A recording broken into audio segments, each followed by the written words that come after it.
भगवान करे हमारे घर में हमेशा दिवाली बनी रहे, हमारे घर में हमेशा प्रेम और मिठास बना रहे, हमारे घर में हमेशा आनंद माधुर्य बना रहे। अरे मेरे भाई, रावण ने मरते मरते राम से कहा था कि राम, मेरे मरने के बाद किसी कोने में बैठकर सोचना, शक्ति मेरे पास ज्यादा थी। अरे मेरी तो पूरी लंका सोने के, तेरे तो अयोध्या में तेरा सिंहासन भी सोने का ना होगा। महादेव मेरी मुट्ठी में, शनि मेरे काख में, नवग्रह मेरे पांव के नीचे और यमराज मेरे कहे पे चलने वाला।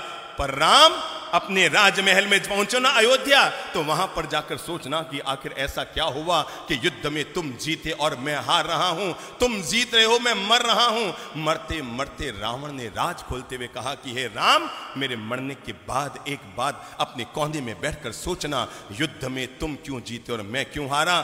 तुम शक्तिशाली थे इसलिए नहीं जीते राम, शक्ति मेरे पास है।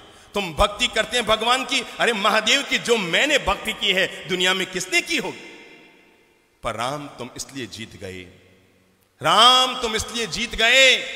मरते मरते रावण ने दुनिया का एक गजब का राज खोला और पूरी मानवता के लिए, प्राणी मात्र के लिए और घर घर में रहने वाले भाइयों के लिए प्रेम का एक मंत्र देता हुआ दुनिया से गया रावण। और जाते जाते रावण ने राम से कहा था कि राम, मेरे मरने के बाद कोने में बैठकर सोचना, तुम इसलिए जीत गए, सिर्फ इसलिए जीत गए राम, तुम इसलिए जीत गए क्योंकि तुम्हारा भाई तुम्हारे साथ, बस तुम इसलिए जीत गए क्योंकि तुम्हारा भाई तुम्हारे साथ था।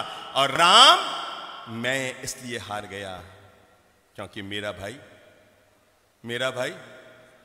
किसके साथ, तेरे साथ था। रावण ने मरते मरते राम से अनुरोध किया था कि अयोध्या में जब राज सिंहासन पर बैठो तो एक पल के लिए आंख बंद करके मेरे चेहरे को याद करके सोचना, अगर तुम्हारा भाई भी मेरे साथ होता और मेरा भाई भी मेरे साथ होता तो युद्ध में रावण जीतता या राम जीतता। यह है भाई भाई के प्रेम की ताकत। और जिस घर में, जिस समाज में, जिस परिवार में, जिस राष्ट्र में यह ताकत हुआ करती है, वहां पर दुनिया की कोई ताकत उस परिवार को कमजोर नहीं कर सकती।